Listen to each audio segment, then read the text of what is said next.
And there's a crisis on the other side of the globe too. Let's zoom into Britain now. And what you'll see is a Game of Thrones.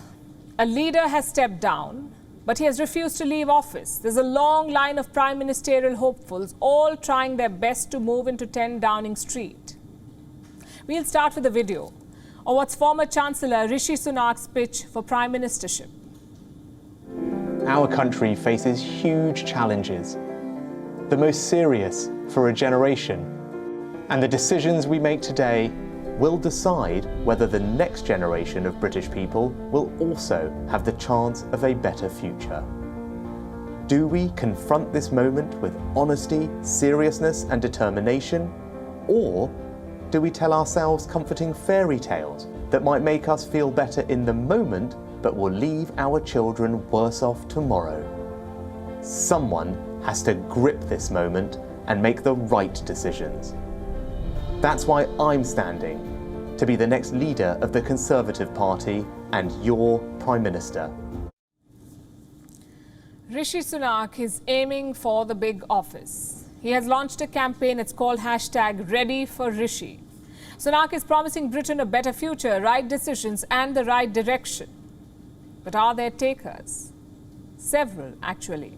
Sunak's Twitter handle tells the story. Several lawmakers have already put their weight behind him. One MP says only Rishi Sunak can get Britain through this rough period. Another says Sunak is the only one capable of bringing British Conservatives back together.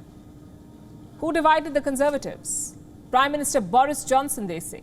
In the last couple of months, some Tories have tried to get him out of office. Others supported Johnson through the Partygate, the Pincher scandal, and everything else in between. It was Rishi Sunak's resignation that began a chain reaction that finally got Boris Johnson to resign.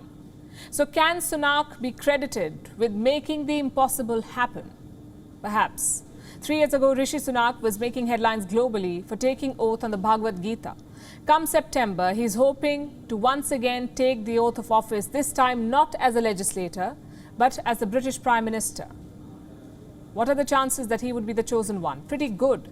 And I'll give you 2 reasons for that. Number one is Ben Wallace. He is the British Defence Secretary. He was pegged to be the favourite in the race to replace Johnson, but Wallace announced he is not running for office. This was on Saturday, a day after Rishi Sunak launched his very public campaign.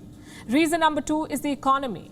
What the UK needs right now is to get its economy back on track more than anything else. Inflation has hit a 40-year high. Food prices have gone up 9%. Conservatives need a leader who can stabilise the economy and lead the country into victory in the 2024 election. Enter Rishi Sunak. He was serving as the finance minister until he resigned in protest of Johnson's leadership. In the last few months, Sunak issued a series of measures to address inflation and unemployment. The people of the United Kingdom remember these moves. But it's not the people who choose Johnson's replacement. It's members of his party, the Conservative Party. They will hold elimination rounds. And when there are just 2 candidates left, Conservative members will be called in to vote for the next party leader. That's how the system works. How long will this process take? Well, it totally depends on how many candidates are running for office. When David Cameron resigned in 2016, it took 3 weeks to find his replacement in Theresa May. This time, the contest may be a little more complicated. There are at least 11 hopefuls. The list includes Attorney General Suella Braverman, former Foreign Secretary Jeremy Hunt, Foreign Secretary, the serving one, Liz Truss, current Finance Minister Nadhim Zahawi, and former Health Minister Sajid Javid. Reports say it could take up to October to name Johnson's replacement. If Rishi Sunak makes the cut, he will go on to become the first Indian-origin Prime Minister of the United Kingdom. As of now, the odds are stacked in his favour. Sunak is all of 42. His mother was a pharmacist, his father a general practitioner with the NHS. Sunak went to Oxford and Stanford. He was first elected to office in 2015.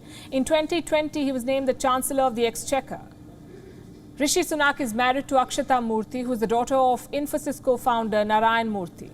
It explains why Sunak was criticized when Russia invaded Ukraine. Infosys was not among the first companies to exit Russia. Critics put pressure on Sunak, so much so that he had to issue a statement in his defense.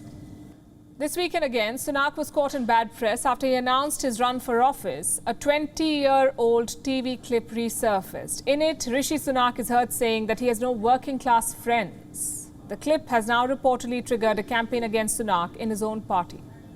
This weekend was not easy on Akshita Murthy either. Twitter trolled her for serving tea to journalists in expensive teacups. Murthy was called tone deaf.